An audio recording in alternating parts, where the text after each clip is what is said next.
Somos Iglesia Cristiana El Almendro. Fe, oración y servicio. Hola, buenas noches, amigos del Almendro. Deseo que el Padre, el Dios Todopoderoso Eterno, sea bendiciendo su vida, todo lo que usted haga, emprenda esta semana.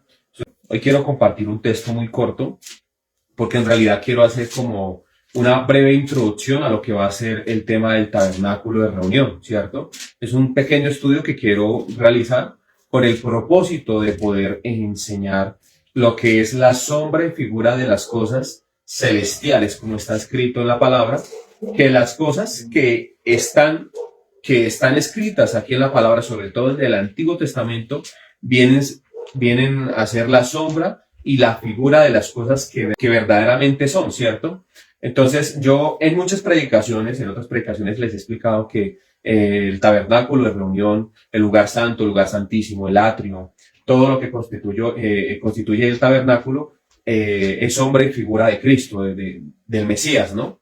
Lastimosamente los judíos no entienden eso, pues primero porque no tienen la revelación, y segundo porque ellos se quedaron esperando la sombra y la figura. Cuando hablamos de sombra y figura, quiere decir la sombra de algo, como por ejemplo cuando usted va a la calle y el sol está pegando, la sombra es lo que usted ve que está reflejado en el suelo, ¿cierto?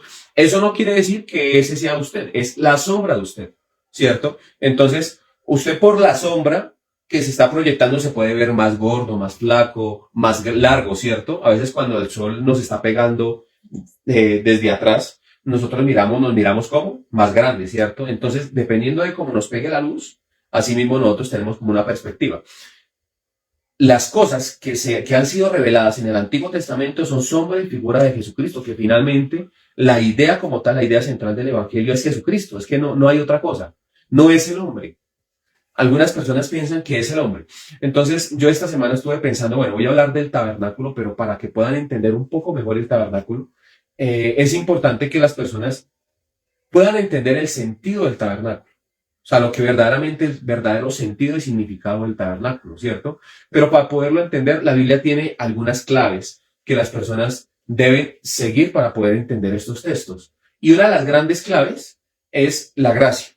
Si las personas no entienden la gracia, lastimosamente no van a entender el tabernáculo, ¿cierto? ¿Por qué? Porque, por ejemplo, hablamos de los sacrificios, ¿no? Que hoy quiero tocar un poquito acerca del sacrificio.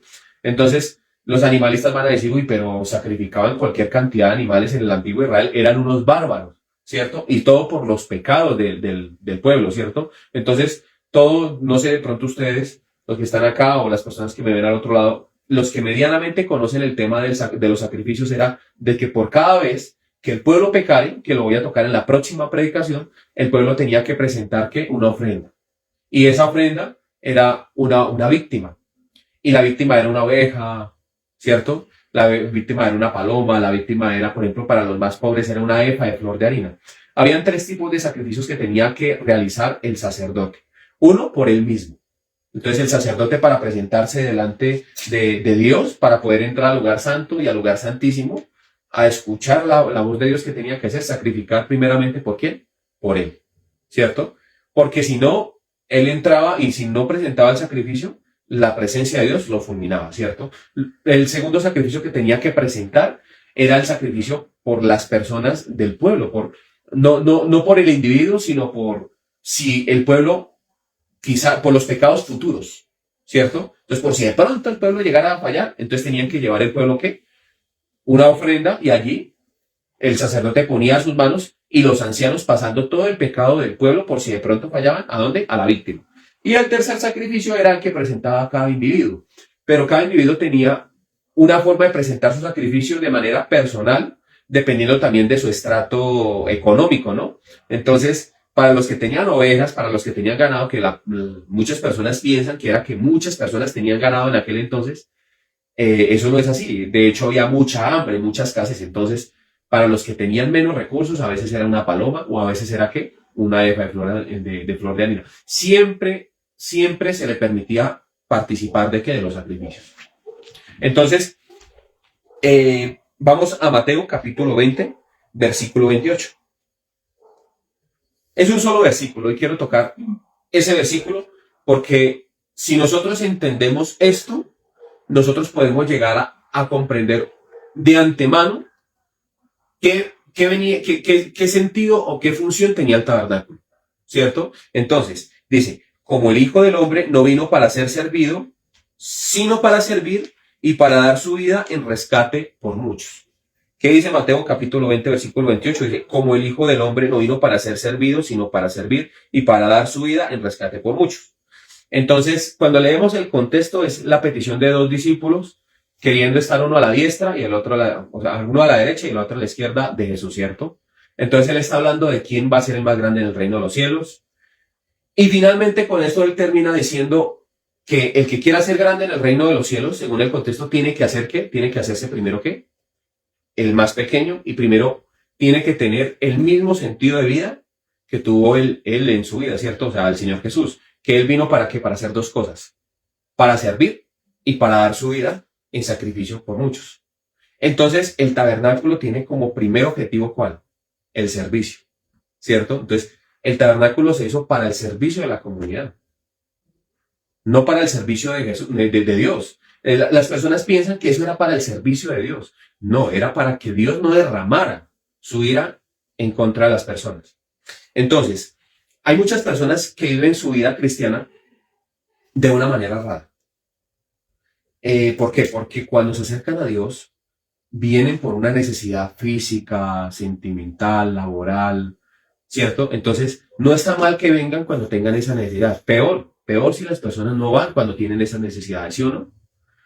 ¿Qué es lo que sucede? Que las personas deben ir a la iglesia y deben estar en constante comunión con la iglesia, deben congregarse con el único propósito de tener paz con Dios. Entonces, las personas no tienen paz con Dios. Y ahí es donde se convierte esto en un problema. O sea, el verdadero problema es que las personas no tienen paz con Dios.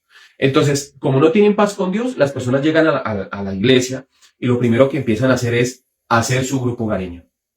O empiezan a servir allí, servir acá, a hacer medianamente buenas obras. O se empiezan a congregar, empiezan a asistir a un grupo, de ahí el pastor empieza a idear estrategias. Entonces, como cuáles son las estrategias que idealiza el pastor para que tener la comunidad como activa.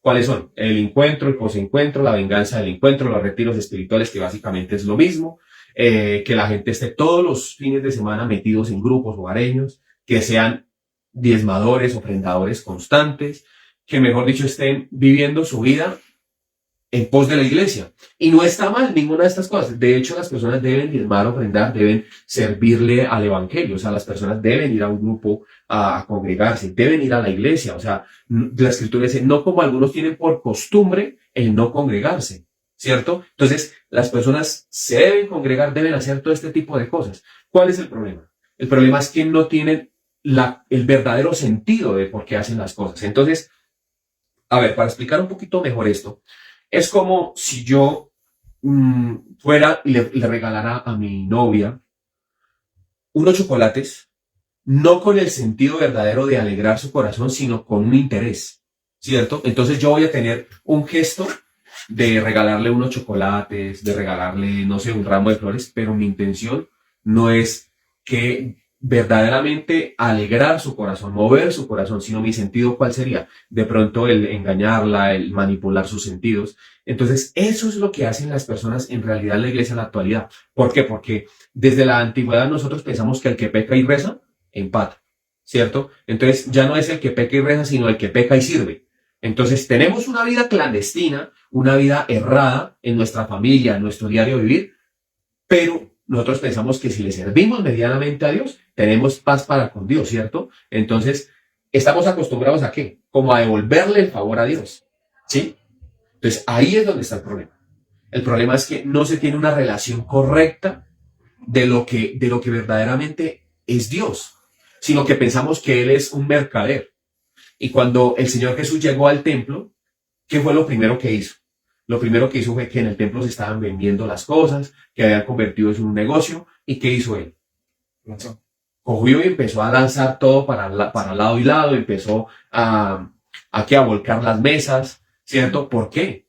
Porque a Él no le agrada el que ustedes piensen, amados hermanos, que Él está para hacer negocios. Él no es un negociante, ¿sí? O sea, él no negocia con ustedes. Entonces también están los famosos de los pactos, ¿no? Entonces hay muchos que dicen que pueden pactar con Dios, entonces, pero eso es problema de quiénes son los que cometen ese error, pues los que le creen a los falsos pastores. Entonces, pacte, diezme, siembra y ofrende. Imagínense la burrada que cometen las personas que creen que pueden hacer pactos con Dios, ¿sí? Entonces, imagínense, para que yo pueda hacer un pacto es como si yo hiciera un pacto con Eduardo, ¿sí?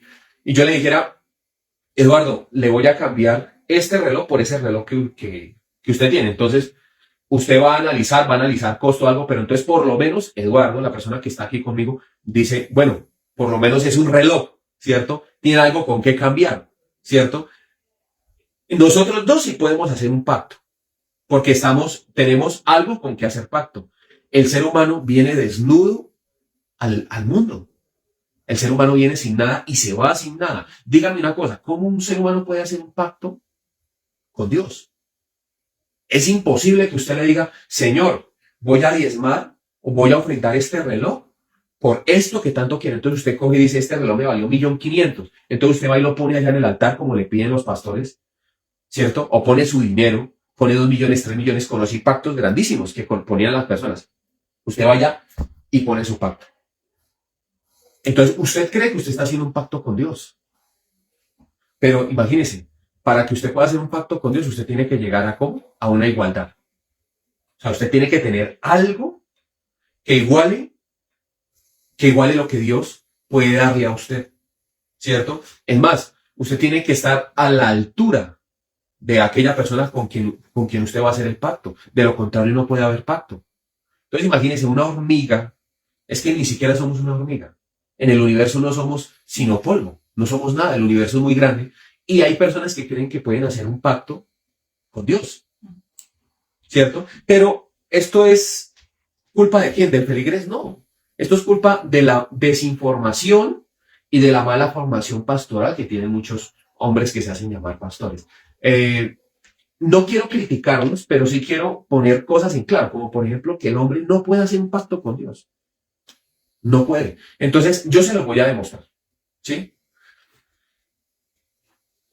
Primero que todo, la escritura dice en Romanos que mientras que el testamentario o el testador está con vida, o sea, la persona que hace un testamento, usted no puede heredar. Entonces, para que usted pueda heredar una propiedad, la persona tiene que, ¿qué hacer? Morir. Para que, por ejemplo, mis padres tienen que morir para que yo pueda heredar. ¿Sí o no?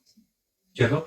Entonces, para que usted pueda tener paz para con Dios, lo primero que tuvo que hacer Dios fue enviar a su hijo para que él muriera y nosotros fuéramos, ¿qué? Herederos, coherederos juntamente con él. ¿Sí miras? Entonces, cuando Cristo muere, nosotros nos convertimos en ¿qué? En coherederos. Sin la muerte de Cristo, sin la muerte del que realiza el testamento, ¿qué sucede? No hay testamento, no hay herencia. Entonces se necesita que la persona el testador, el que hace el testamento, fallezca para que los hijos puedan heredar. Entonces, imagínese usted poder decir que usted puede igualar o sea, que usted puede igualar algo a Dios, que puede igualar algo para poder heredar algo, es una herejía. Porque usted no puede por ningún motivo pagar esa herencia. ¿Usted cómo va a poder pagar la vida eterna? ¿Cómo va a poder pagar lo que viene después de la vida eterna? La vida eterna, yo se lo voy a decir de la siguiente manera. Es como cuando usted va a McDonald's y usted pide una hamburguesa. La hamburguesa no se la entregan sola, ¿cierto? ¿Qué le entregan juntamente con la hamburguesa? Unas papas, una gaseosa y una salsa, ¿cierto? Y a veces unos snacks de pollo, ¿sí o no?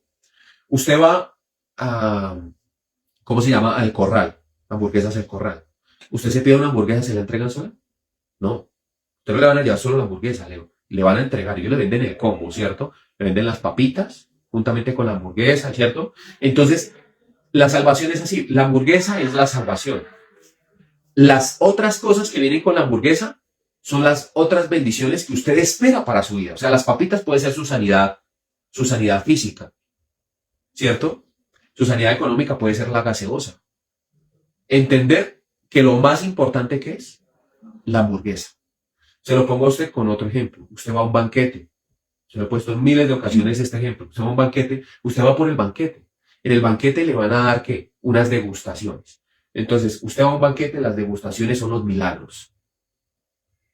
Pero usted va por el plato fuerte. El plato fuerte es la gran cena. El chanchito, el sacrificio que hicieron por usted, ¿cierto? Entonces, la escritura trata de mostrarle eso al ser humano, pero el ser humano se engaña pensando de que él puede subsanar algo de la deuda, ¿cierto? De que puede por lo menos pagar parte de la deuda, ¿sí? Entonces, las personas van a la iglesia, aman a los pastores, aman a los sacerdotes, creyendo de que ellos pueden pagar la deuda o parte de la deuda.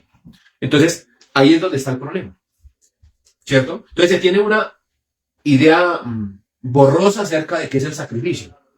Entonces, para entender esto, debemos entender la gracia. La palabra gracia es un hebraísmo que significa gratuito, gratis. A nosotros nos gustan las cosas gratis, ¿no? ¿A quién no le gusta ir a algún lugar y que le ofrezcan algo gratis, no? A todos, ¿cierto? Entonces usted corre, usted dice, ya están dando degustaciones de, no sé, la otra vez yo estaba en un pueblito de Boyacá y estaban dando degustaciones de arequipe. Entonces me dieron como 5 degustaciones de arequipe y feliz, ¿no? Entonces, ¿a quién no le gusta eso, sí o no? Gratis.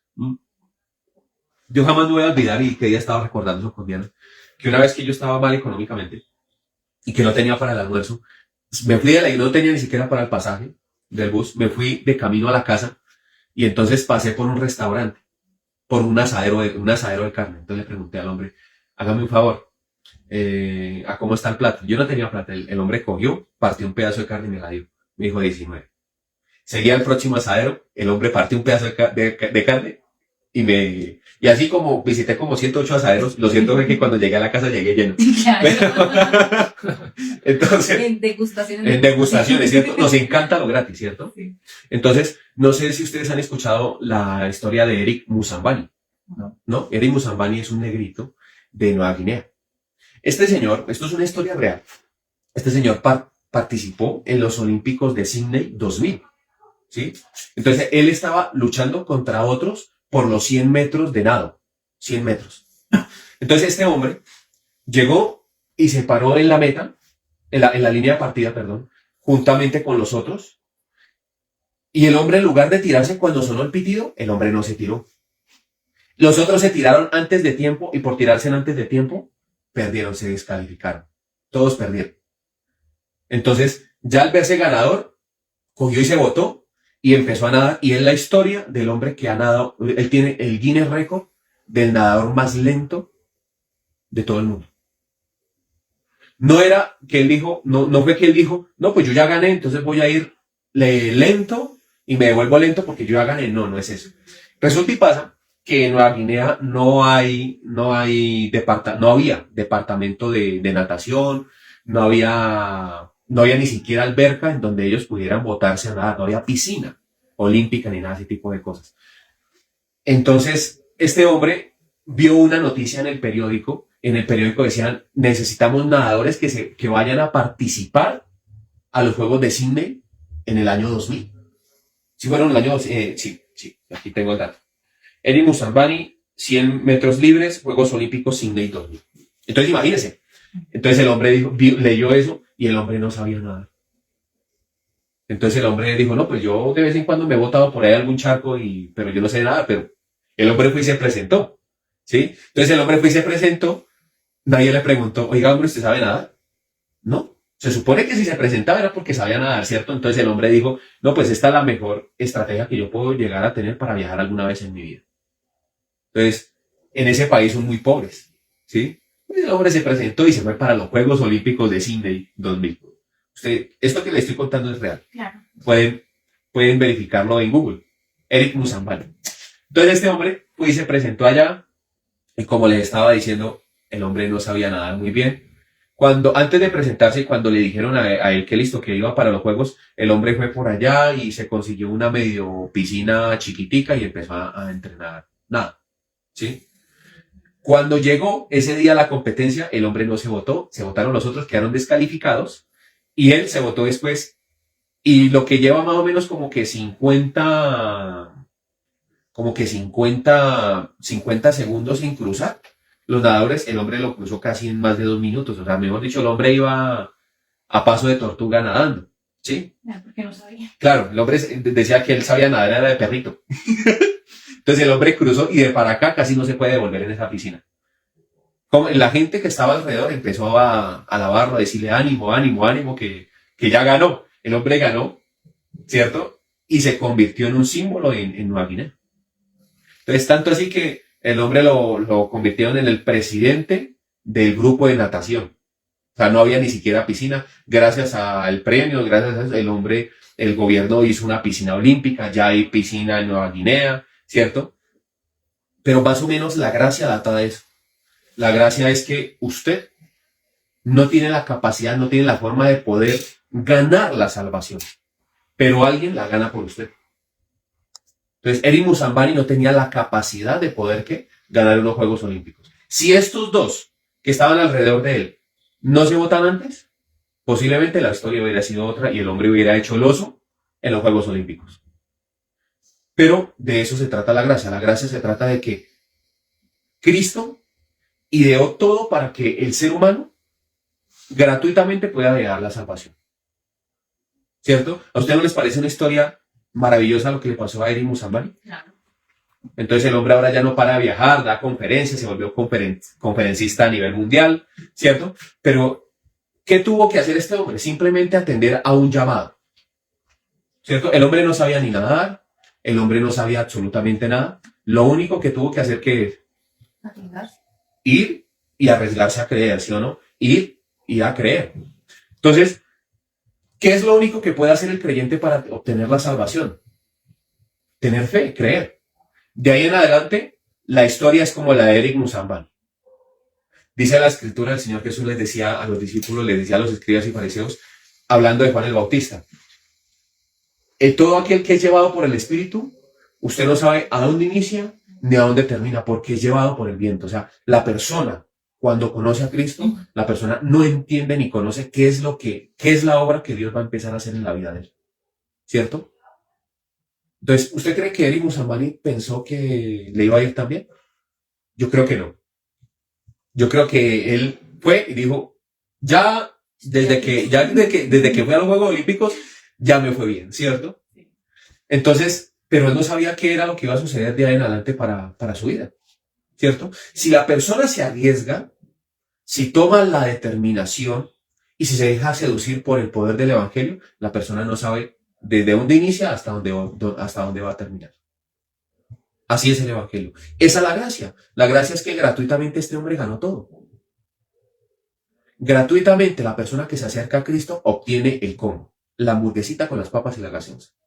Obtiene la salvación porque juntamente con la salvación vienen las otras cosas. Lo que pasa es que las personas desean obtener todo fácil y rápido. No, lo que tiene que hacer la persona es venir a Cristo. Si la persona viene a Cristo, empieza a haber un proceso en la vida de la persona. Amén. Amén. Entonces, claro, las personas no les agrada esto. ¿Por qué? Porque a nosotros nos agrada ¿qué? El hacer algo para que las cosas se muevan más rápido, ¿cierto? Entonces las personas piensan, no, es que si yo, de hecho yo pensaba así, mire, yo andaba metido en la iglesia, en guerreros, en grupos hogareños, en la iglesia, mejor dicho, no estaba metido en la alabanza porque no canto bonito.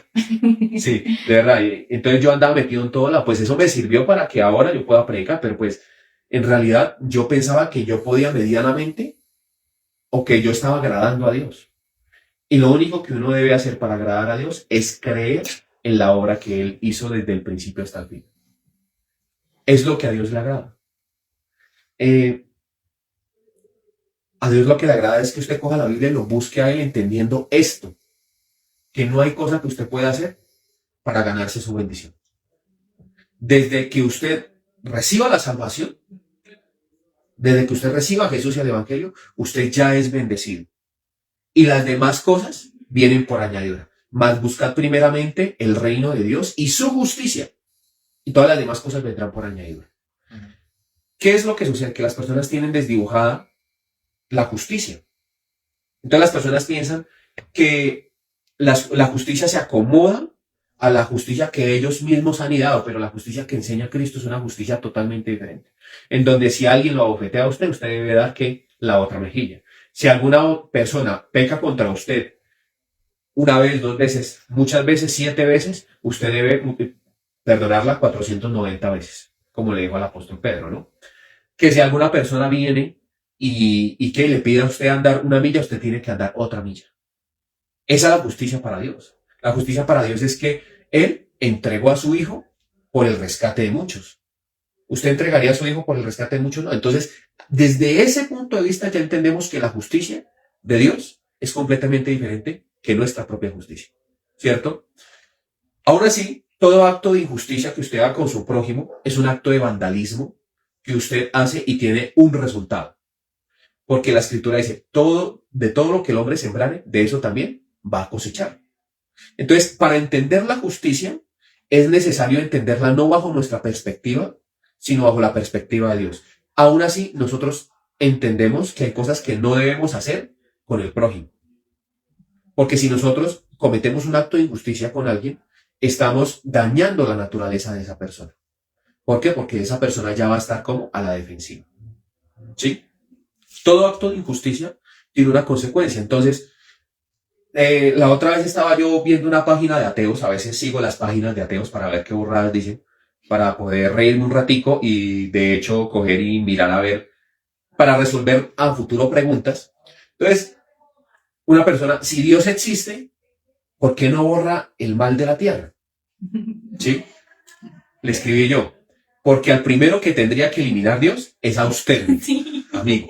¿Sí? Entonces por allá eso me arrearon vulgarmente la madre. Claro, no, eso me cogieron ahí. Pero es la realidad. Si Dios quisiera eliminar el mal de raíz, a los primeros que tienen que eliminar es a nosotros. ¿Se han caído en cuenta en eso? ¿Se han pensado en eso? Claro, porque de nosotros proviene el mal. No es de Satanás. Satanás cometió el mismo error que nosotros. Producto de que el ser humano se apartó de Dios porque quiso seguir su propio camino. No fue porque Dios le haya puesto ese camino, sino porque nosotros elegimos. Producto de eso es que el mal se multiplicó en la tierra. Y nosotros vivíamos muchísimos años y un día Dios dijo, mi espíritu no contenderá para siempre con el hombre. Voy a cortar sus años a 120 años. Un hombre no vive más. ¿Por qué? Porque nosotros producimos mal. Entonces, yo le decía esta semana a una persona que me contaba una debilidad que tenía. Si usted quiere vencer la debilidad, tiene que primero reconocerse en la posición en la que usted está. Una cosa es que usted sepa, ¿cierto? Y otra cosa es que usted la reconozca. Una cosa es que usted sepa de que usted comete errores. Otra cosa es que usted reconozca sus errores. ¿Por qué no reconocemos nuestros errores?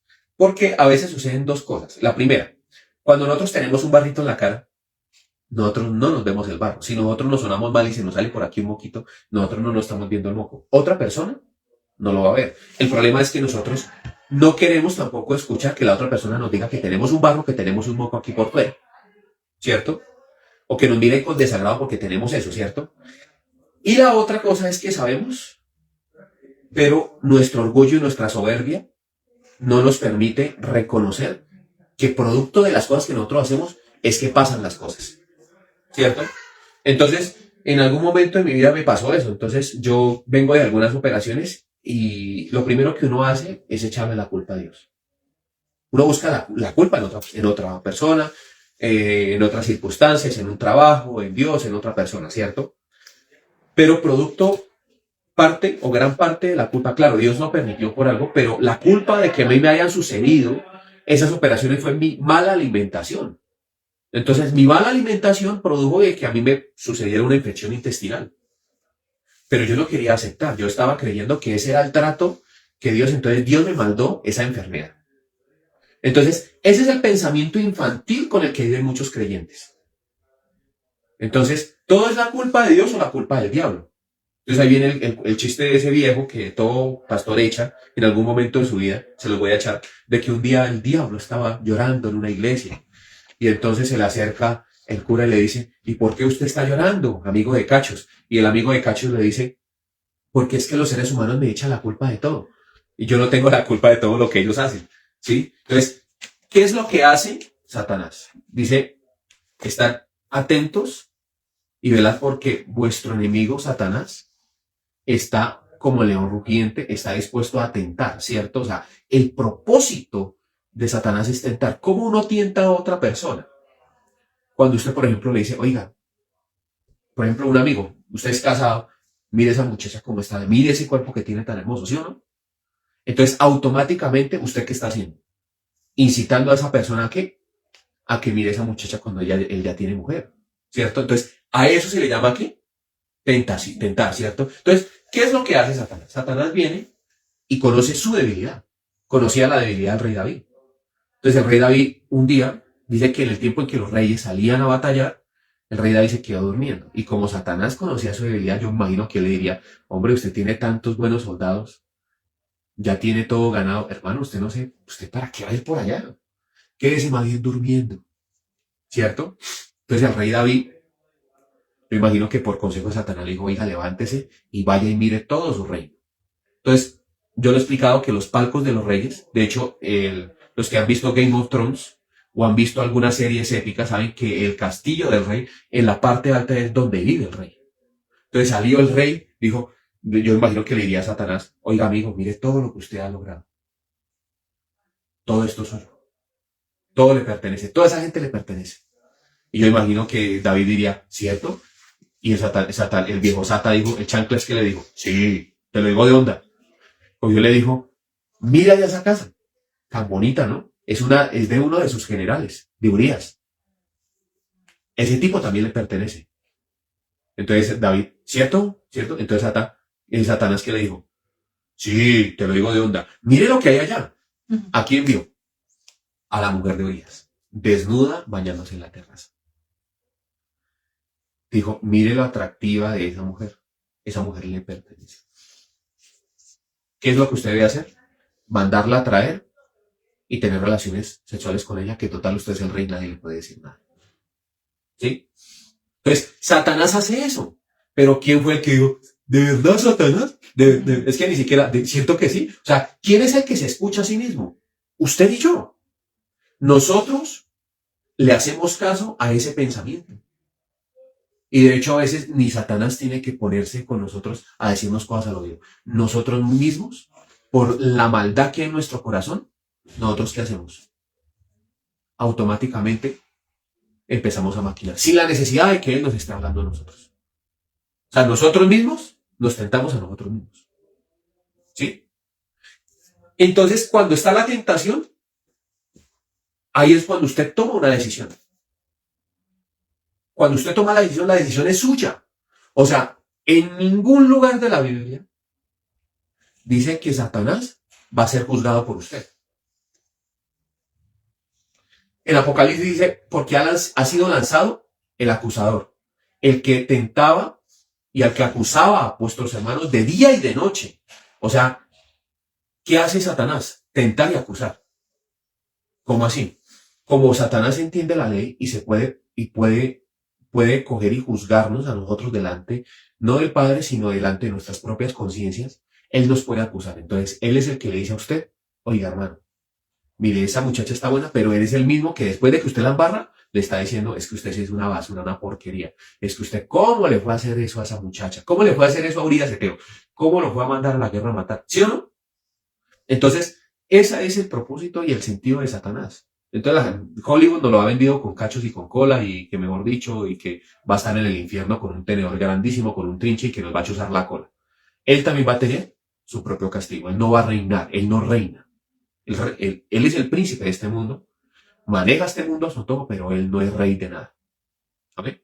Amén. Entonces, esto lo dejo claro para que entiendan que es producto de nuestras propias decisiones que las cosas suceden. ¿Sí? Es porque nosotros tomamos las decisiones. ¿Amén? Amén. Entonces, la decisión parte de nosotros. Y si Dios quisiera quitar, raer el mal, una vez lo hizo. ¿Qué fue lo que hizo? El diluvio. Si él quisiera eliminar a la raza humana lo primero que tendría que hacer es crear otro diluvio. Israel no dejar ni a Noé ni a sus hijos vivos. Él tendría que mandar otro diluvio y acabar con todo esto. ¿Sí o no? Entonces, él, para eso, dice, bueno, yo les voy a presentar a mi hijo, les voy a mostrar a mi hijo, pero antes de mostrarles a mi hijo, porque él va a venir y a morir por ellos en una cruz, les voy a regalar unos planos, una maqueta. Y en esos planos, ellos a la postre van a entender de que todos esos planos simbolizan la obra redentora que va a hacer mi hijo en la cruz. Entonces, por eso es que nosotros tenemos el tabernáculo.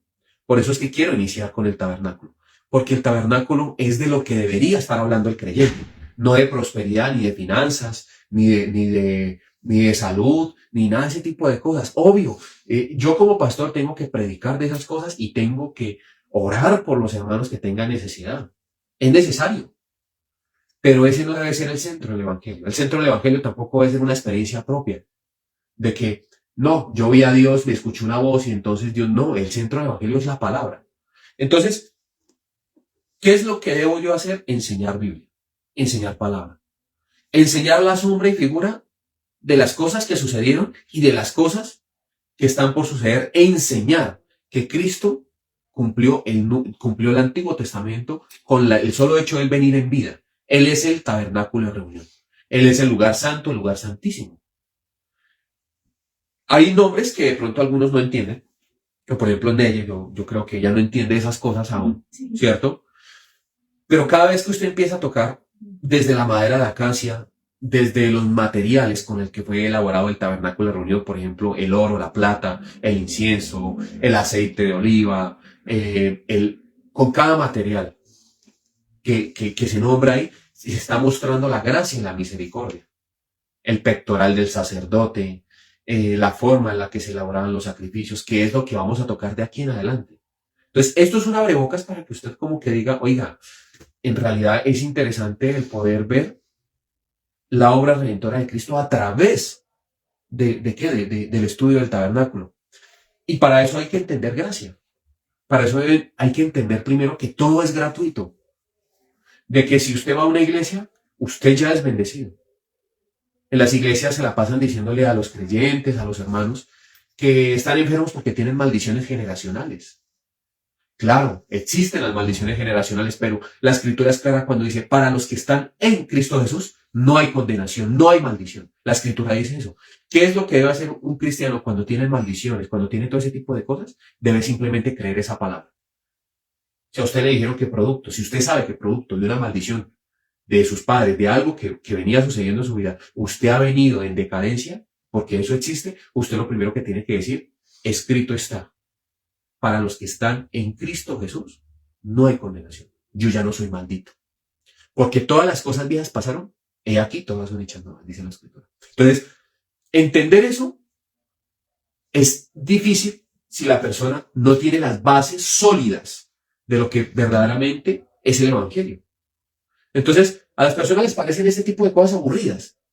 Y yo las explico y a muchos son aburridas, ¿sí? ¿Por qué son aburridas? Porque usted dice, no, pues es o sea, es un lugar, es un templo, las cortinas es pero todo eso tiene un simbolismo que a la postre usted, a través de ese simbolismo usted puede conocer un poco más a Dios.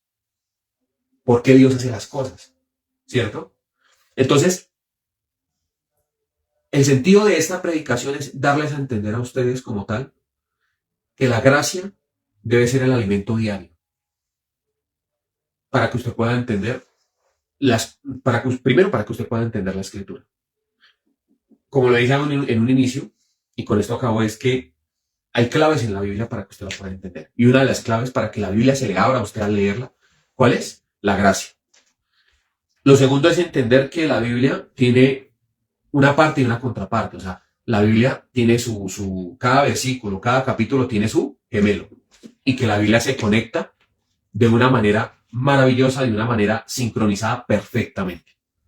Entonces las personas, muchos pastores utilizan un versículo o un capítulo, pero no buscan la otra parte. La Biblia tiene esa otra parte. Entonces, para poder entender el tabernáculo necesitamos entender la obra redentora de Cristo. La obra redentora de Cristo es que usted, mi querido amigo, hoy le quiero dar una buena noticia. Usted es salvo gratuitamente. ¿Usted pierde su salvación? No. De hecho, en el tabernáculo, cuando vemos en el tabernáculo, la ofrenda tenía una caducidad. ¿Sí sabían eso? Entonces, cuando usted pecaba, tenía que morir la víctima, ¿cierto? Pero si usted volvía y pecaba, tenía que usted otra vez venir ¿con quién? Con una ovejita y volverla a sacrificar. Imagínese, yo creo que usted se imagine por un momento lo siguiente. Imagínese cuántas ovejas no murieron tratando de cubrir los pecados de muchas personas. Ahora imagínese, para los que tenían plata era más sencillo, ¿no? ¿Por qué? Porque tenían muchas ovejas. Pero dígame una cosa, para los que no tenían cómo, para las personas que no tenían ni siquiera la efa de flor de harina, ¿cuál era su justificación? Por eso es que es importante entender que la obra redentora de Cristo vino primeramente a acoger a quienes, a los que no tenían ni una sola oveja, ni tenían una efa de flor de harina para poder justificar sus culpas. A esas personas les entró el evangelio. ¿A quiénes no les entró el evangelio? A los que tenían muchas ovejas, a los que tenían cómo seguir sacrificando. Amén. Amén. Entonces, yo les invito a que esta semana que viene, la próxima semana, podamos estudiar un poco acerca del tabernáculo. Allí vamos a ahondar un poco acerca de temas que relacioné hoy, pero lo más importante es que usted entienda que todo esto es gratuito. La salvación es gratuita, las bendiciones son gratuitas. Si usted sirve en una iglesia, si usted diezma, si usted ofrenda, si usted hace algo por otra persona, usted lo hace por agradecimiento. No porque esas cosas le vayan a traer a usted grandes bendiciones como muchas personas predican. Aún así, de todo lo que el hombre sembrare, de eso también cosechará, ¿cierto? Entonces, no quiero ser contradictorio porque usted dice, entonces si yo siembro, pues voy a cosechar. Claro. O sea, si usted siembra cosas, va a cosechar. Pero es diferente creer que usted a través de las siembras va a poder obtener la prosperidad económica a usted creer que él ya lo hizo todo y que toda ofrenda que usted va de es porque él se la pone en su mano para que usted pueda bendecir a otra persona. Son cosas diferentes, porque en la primera usted está dando algo para recibir algo a cambio. En la segunda usted está diciendo, Señor, de lo que tú me das, de eso yo no tengo nada para ofrecerte. Por eso voy a dar esto, voy a hacer esto, porque esto te agrada a ti y voy a hacer este acto de fe. Por tu gracia, por tu misericordia, voy a servir, voy a hacerlo con excelencia, voy a hacer esto en el grupo, voy a hacer aquello. Todas las cosas uno las debe hacer como con excelencia porque las está haciendo para Dios. Amén. Amén. Entonces, pero usted ya no lo hace, ¿por qué? Por esperar algo a cambio, porque usted no puede pagar por ninguna de sus bendiciones.